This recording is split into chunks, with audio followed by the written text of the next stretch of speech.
What's up, everybody? Tyson Roush, Let's Talk Jets Radio.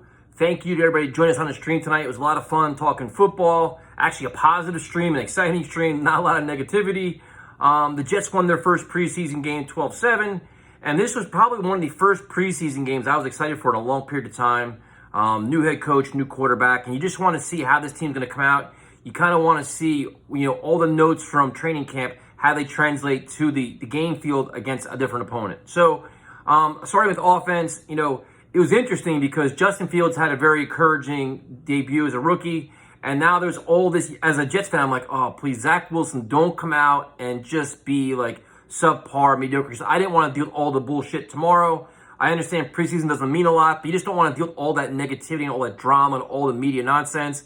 And Zach played well. I mean, he had full command of the offense, made some nice throws on third down.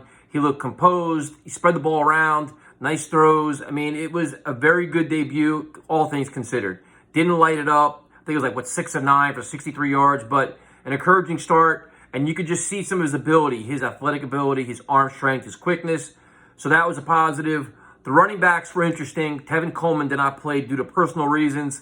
So Ty Johnson looked very explosive. And like I said, I've said many times, I'm a Ty Johnson fan. I like him probably more than most people do.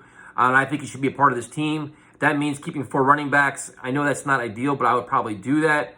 Michael Carter, is very shifty. The Michael Pirine did very well, especially at the end of the game, grinding it out. He's going to be like their bruising back, their goal line back, like the short yardage guy. He falls forward. So you have 4 guys there that are very good at running back. The wide receivers, obviously the ones to make the most news is Denzel Mims, who I think had 3 catches in the second half of the game. Mims, and it was funny because as we did our live stream, going into the second quarter, you're like, why isn't Mims on the field? He's only playing special teams. Then he made a couple plays, and he had the one play, I think it was for, I don't know how many yards, maybe 20 yards, caught the ball, made some moves, dragged the guy, yards after the catch. He showed his physicality, and you got a glimpse of the player he can be and what you want to see out of him. And, the coach talked about him after the game, which, he loves his mindset, and they keep kind of going over that. He lost a lot of weight. He was very sick, and he has catching up to do. So they're making him earn his reps, earn his playing time, and you saw a glimpse of that tonight, which is good. Keelan Cole, solid player. Corey Davis did his thing. Everybody they spread the ball around a lot, which was nice to see. Tight ends, not really a lot. Yeboah had a terrible fumble. The backup running back had a fumble too, which wasn't good. The fourth quarter, the end, the Jets probably played 3.5 quarters of good football, and that fourth quarter got a little bit sloppy. Offensive line, Veer Tucker didn't play. When the first string offense was in, they had a nice push off the left. They were able to establish it. Pretty clean pocket for Zach Wilson. The running game was okay. A lot of encouraging things considering that, it's kind of a makeshift offensive line. I'm trying to think, backup quarterbacks, Mike White and James Morgan. I mean, it is what it is. They're both young. They're both very inexperienced. They're learning on the fly. They're learning a new offense. They haven't seen game experience, so it's, what are you really to expect? It's gonna be a work in progress the entire training camp. Defensively, the defensive line was just creating absolute havoc. Bryce Huff had 2 sacks, and he had a great sack where he came around the end. Ben went kind of ducked under, then came up and got the sack. Bryce Huff is a legit force. John Franklin Myers again. You saw the impact of Carl Lawson where he got a tremendous amount of pressure on the outside where the quarterback had to step up, and then he was sacked. So defensive line didn't disappoint. Mosley had a tip. The athletic ability on the Jets defense is significantly improved. There's a lot more speed, which was desperately needed. The corners did fairly well. Eccles had a nice play. Corey Ballantyne had a couple nice plays. Then he gave up on one play, which was kind of weird. But overall, it's just encouraging. It's nice to watch a young team flying around making plays.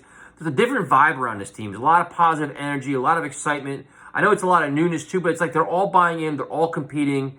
The solid challenge to one play, which you won. There was a play earlier on in the game that apparently you should have challenged. I didn't see it. We were on the stream, and I was working the comments, but it seemed like they were well coached. They were well prepared. Interesting thing about Saleh said that, Mike LaFleur, they want to try him up in the booth one game and on the field in the one game to see which one he likes better in terms of calling plays. So it just seems like they're trying to explore all options to get the best result for everybody. Other than that, I'm trying to think if I missed anybody. Overall, it was just exciting. It was fun to watch. The end got a little bit more exciting than it could. The kickers still aren't inspiring at all. Braden Mann had a very good game, down a couple punts that actually played a big part in actually winning the football game in terms of field position. Other than that, I'm not really sure. It was just fun to watch, to be honest with you. It's a preseason game. I'm not going to overanalyze it, but it'll be nice going into tomorrow knowing there's not all negativity and stigma around this team where it's like there's a lot of positive things came out of it. They handled the business. They handled it well. They're prepared. They're well coached. And you see glimpses of what's to come. Like it's just like this offense, you saw a small little facet of it.